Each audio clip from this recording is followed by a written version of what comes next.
Chapter 17.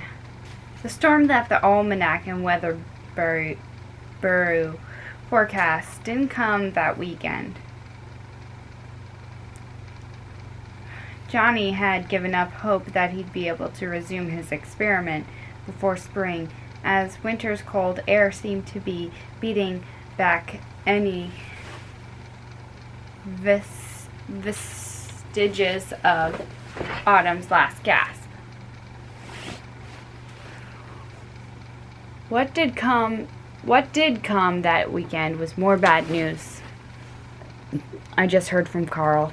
Stephen's gotten worse. Harold said, But I thought he was getting better. Johnny said that he was supposed to come home this weekend. What happened? Fiona asked. Pneumonia in both lungs, Harold answered.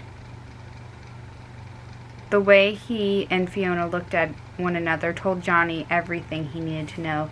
They weren't sure Stephen would live through it. What are the doctors doing for him? Johnny said. There's not much they can do, except let it run its course and hope his body is strong enough to fight it off, Harold replied. I have to take him the cloth to him, Johnny said. Can we visit him? He asked. I'm afraid not, John, his father answered. He's much too sick. The doctors don't want anyone unintentionally exposing him to any other sickness. But I have to see him. Please? If he gets better, we'll go. But not now. It's too dangerous. It's more dangerous for him if I don't go, Johnny thought. But Dad! Enough, John! Harold snapped. We'll go once he starts to improve. Johnny paused. What if he doesn't improve? Fiona put a hand on Johnny's shoulder. We need to pray that he does, love. Over the next few weeks, Steve alternated between improving and being on a hair's breadth away from dying. Every morning Johnny awoke another weather. His friend had made it through the night. Each night he had. Johnny reflected on the notes his father had translated from the book.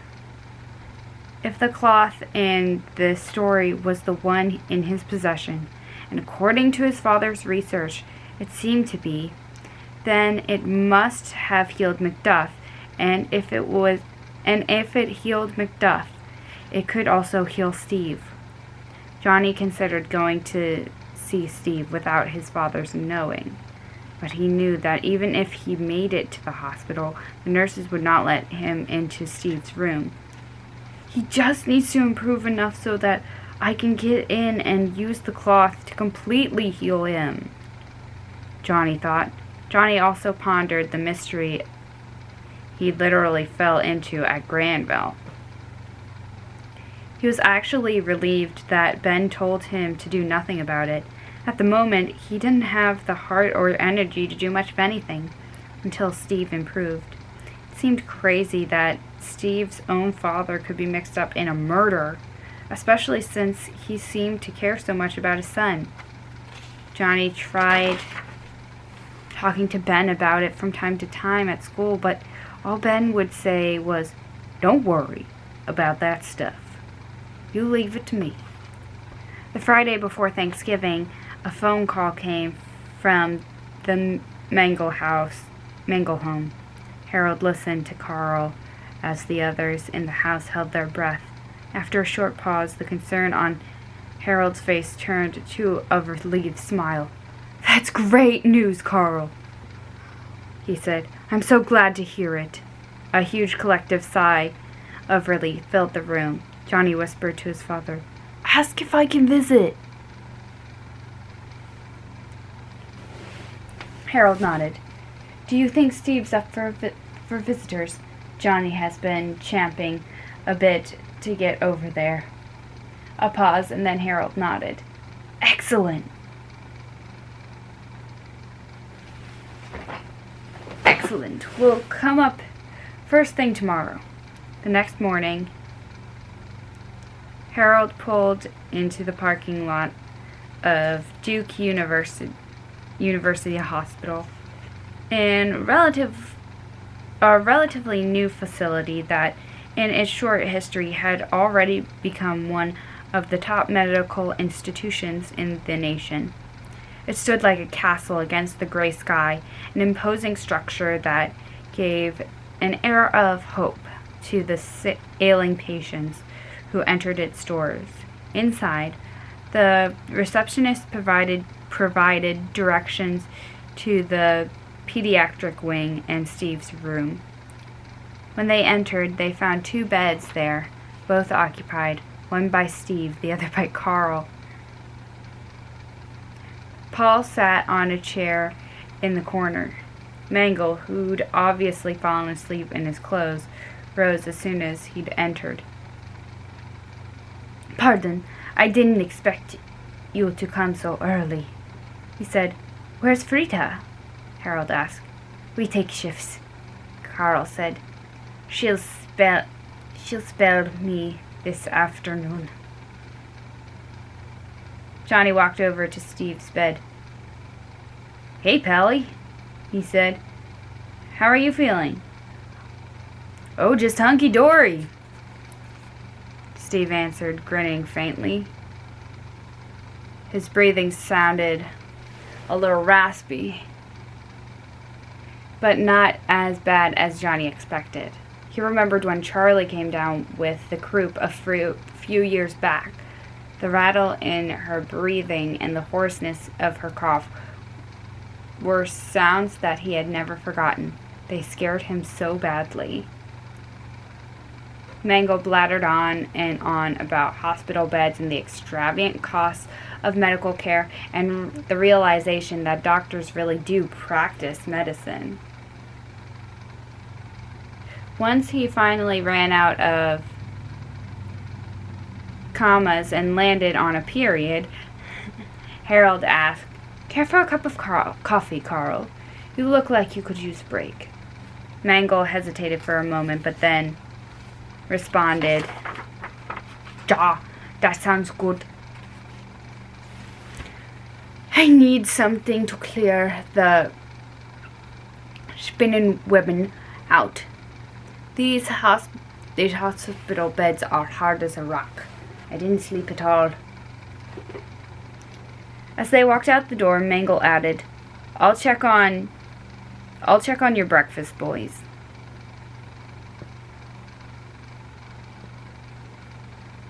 I'll check on your breakfast, boys. There we go. We already had ours, Steve answered. You were sleeping when they brought it in, Paul added. Mangle looked surprised. I guess I slept better than I thought. As the door closed behind them, Johnny faintly heard Mangle saying, I'm glad we have a few minutes alone. Whittaker, there's something I've been wanting to ask you about. Johnny sat in a chair beside Steve's bed, his bag resting on his lap. The bag felt much heavier than it appeared due to the gravity of its contents. The cloth was safely tucked inside. Thanks for coming, Steve said. It's dull as dishwater around here. His eyes resumed that impish mischief that Johnny noted the first time they met. When my dad isn't working, he's sleeping, and Paul listens to football on the radio, college stuff mostly. I like baseball much better, but Duke is doing great this year. Yeah. Southern Conference champs so far, Paul chimed in, though North Carolina is closing in. We should talk to our dads, See if they can get us tickets to a game, said Johnny. Soon as I get out of here. Steve smiled, then turned serious, turning to Johnny.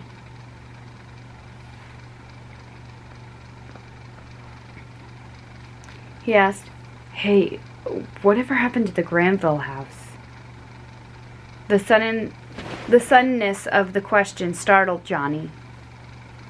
He had forgotten that Steve was supposed to be there the night they returned to check on the contents of the coffin. He hesitated. How do you tell someone that his father is hiding a dead body? He decided to say just enough to keep from lying.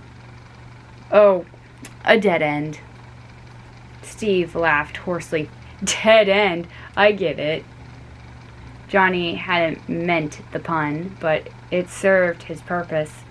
He chuckled in response. Yeah, the coffin was actually empty. All that for nothing. Well, that's boring, Steve said. I hope you've had some adventure while I've been locked up in here, in this jail.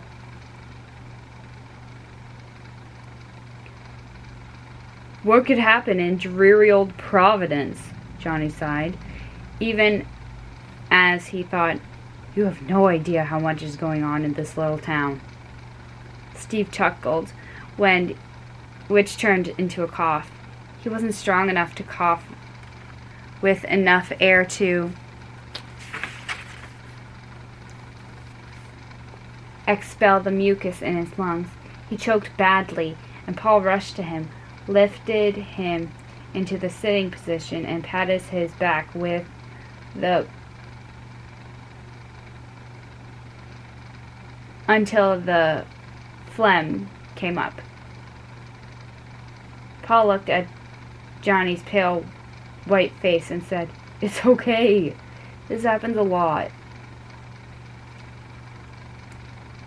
Johnny grinded up his courage and opened his knapsack. I want to show you guys something, he said. But you have to promise to keep it a secret, okay? Steve looked tired after his episode. Is it illegal? He asked. I didn't think you were that kind of kid. No, it's not illegal. Do you guys promise me? Wild horses wouldn't drag it out of me, Steve said, closing his eyes in fatigue. Paul? Sure, I promise. I found something, Johnny said, his hand reaching inside his bag. Something important. Steve's eyes opened in interest. Pequide? Yeah, what? Johnny pulled out the cloth. This, he said. Paul stood and walked over. It must be valuable to wrap it up like that. Nothing's wrapped up. This is what I found. A rag? Paul said in a deadpan tone. Further proof that nothing exciting happens in Providence, Steve snorted. You may not believe it, Johnny acknowledged, then stating with an air of mystery, but this is a healing cloth. Oh, brother, Steve said, turning his head in disgust. You need to go to acting school, buddy. Clark Gable has nothing to worry about. Johnny began to spin a fantastic tale, hoping to get them to at least go along with him. If the cloth didn't work, they would regard it as nothing more than an imaginative story. But if it did, this cloth is hundreds of years old, Johnny said. It's been on every continent on this planet, and it has been known to heal every sort of disease. Maharajas and kings and emperors have been healed of pox and other diseases. Kingdoms have been saved, Kids got rid of pimples. Bald men grew hair. This thing even healed a dog. Good grief, Paul said, shaking his head. I have a pimple, Steve said. Put her on. Johnny motioned to Paul and instructed,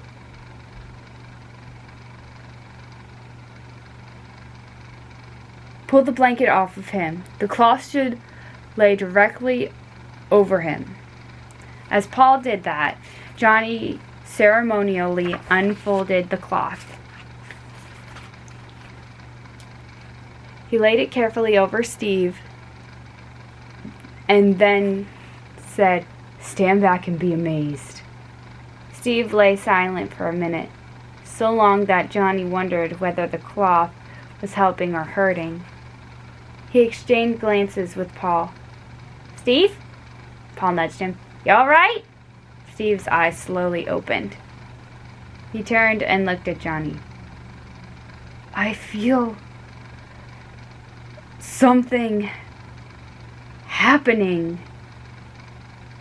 Johnny's heart began to race, and he waited, hoping to see a miracle take place in the hospital room.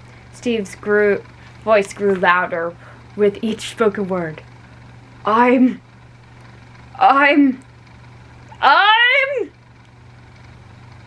He stopped, then casually added, hungry. You have anything in that knapsack to eat? Johnny's heart fell. You're not healed? He asked, crestfallen. Nope. I guess it's just an old piece of cloth after all, Steve said. Paul shoved Johnny and said, that was dumb. I like playing around too, but not about stuff like this. He grabbed the cloth off of Steve, wadded it up, and threw it in Johnny's face.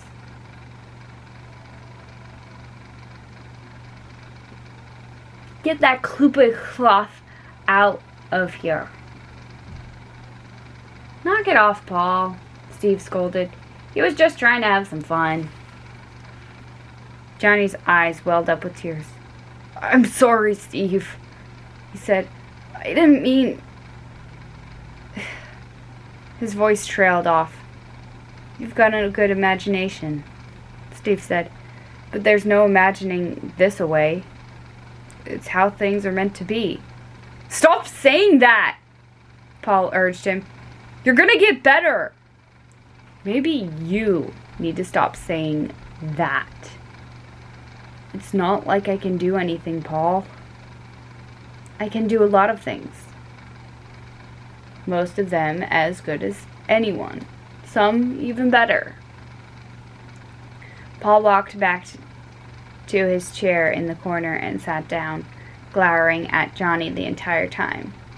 Besides, Steve added, it's almost Thanksgiving. We need to spend time thinking about what we're thankful for. Johnny tentatively asked him, don't you ever wish you could walk? Steve cleared his throat and gazed through the hazy hospital window into the cloudy fall sky beyond.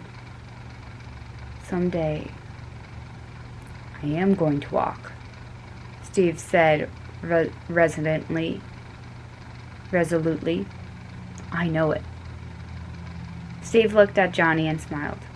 Stop feeling sorry for me. I get enough from him, he said, nodding at Paul, sulking in the corridor. The thing is, he said with an air of peace, I don't believe that my having muscular dystrophy is a punishment or some mistake of nature. I think, he said, searching for the right words, I think it's a gift. After all, God can use anything for good, you know.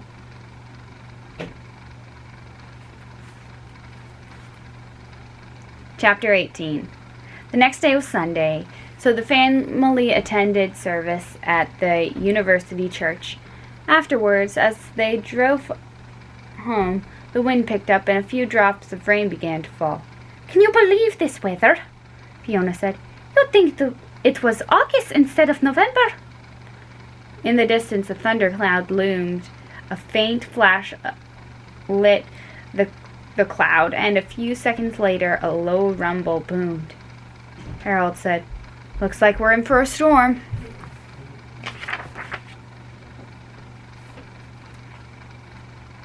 "I need to get to the water tower," Johnny thought. "This storm looks perfect for my experiment."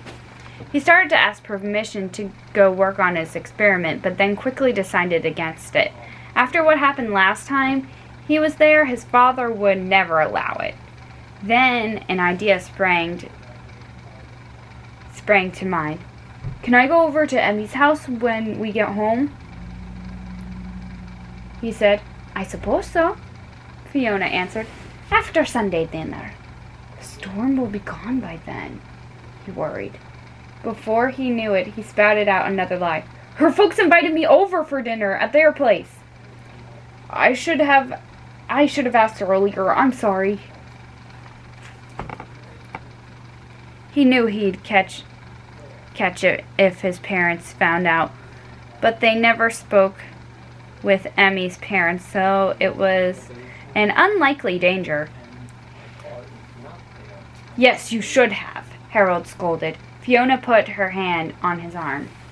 He sighed loudly and added, "Very well, don't be gone all day." When they pulled into their driveway, Johnny barely waited for the car to stop before bolting from it, sprinting into the house, changing out of his church clothes, grabbed his bag, went out to the shed, tossed a few tools in the bag, and trotted to Emmy's house and knocked on the door.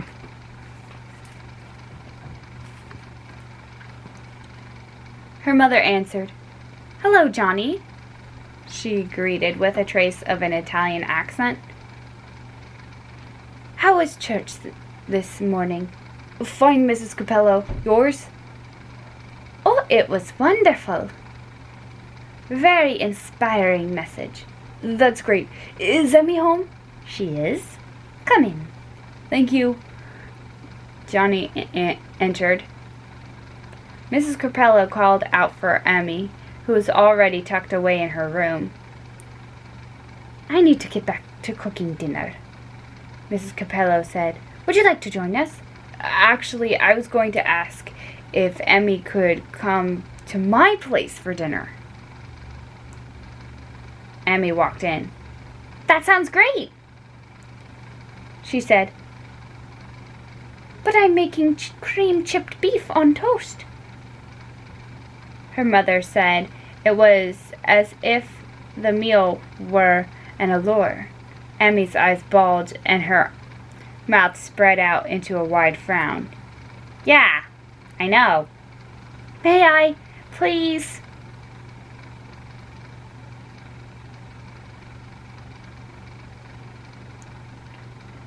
"No one appreciates my cooking around here," Mrs. Capello said with mock disdain.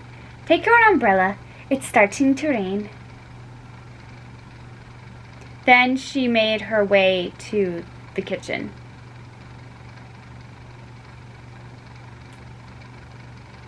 "Thanks for the reprieve," Emmy whispered.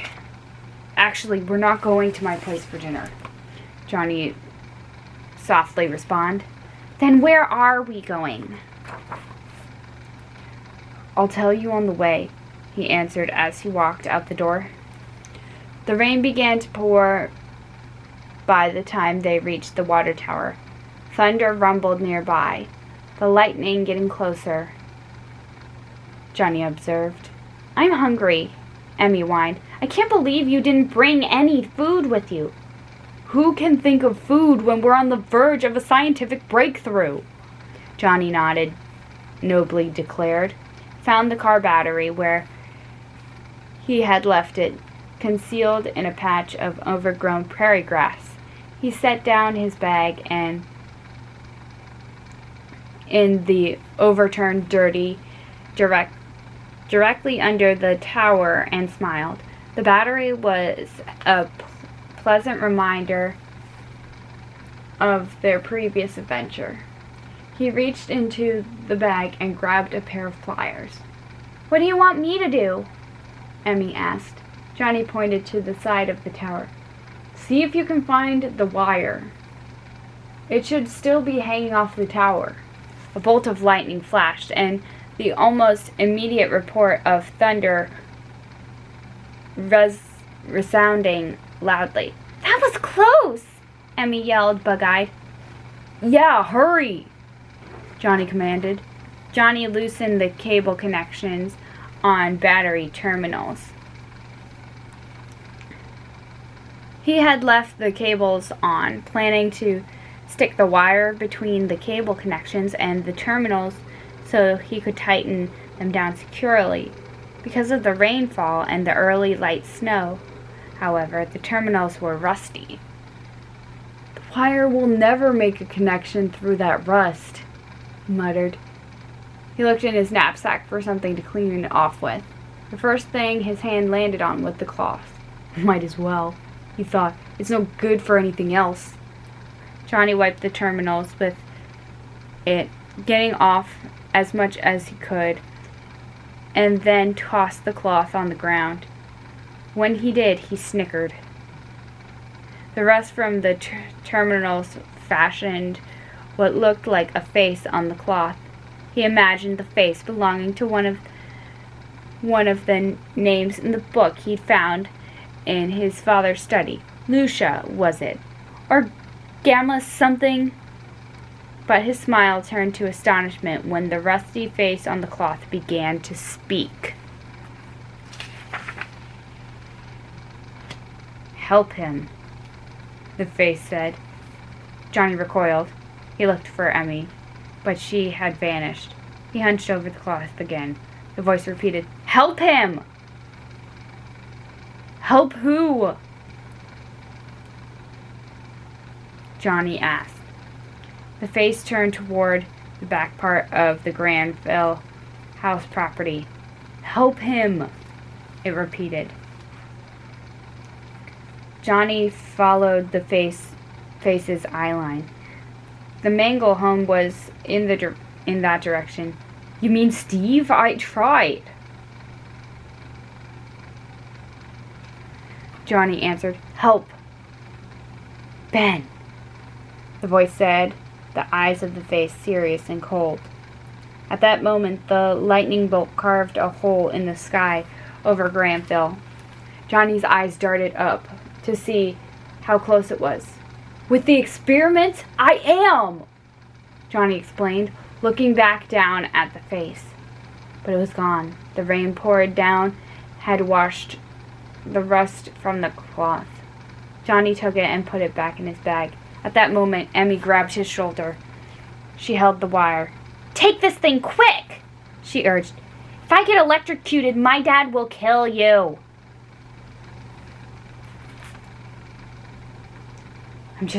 I must be tired, Johnny thought. I'm starting to hallucinate. Lightning flashed all around. He grabbed the wire from Emmy. "Is it still connected to the top?" "Think so," she answered. "It's hard to see in all this rain." He nodded, then wrapped the wire around the positive terminal and tightened the cable connector securely over it. "Done!" he called out, standing up. He grabbed Emmy's arm. Let's get under the tower. Hurry!" Excuse me. They ran and knelt beneath it, hoping the lightning would connect with the battery, and not with them. Within seconds, a huge bolt of lightning flashed immediately above lighting up the darkened sky. In that moment, Johnny saw someone walking out through the black gate behind Granville House into the forest beyond. He recognized the man immediately. It was Ben! Chapter 19. Emmy. Emmy had seen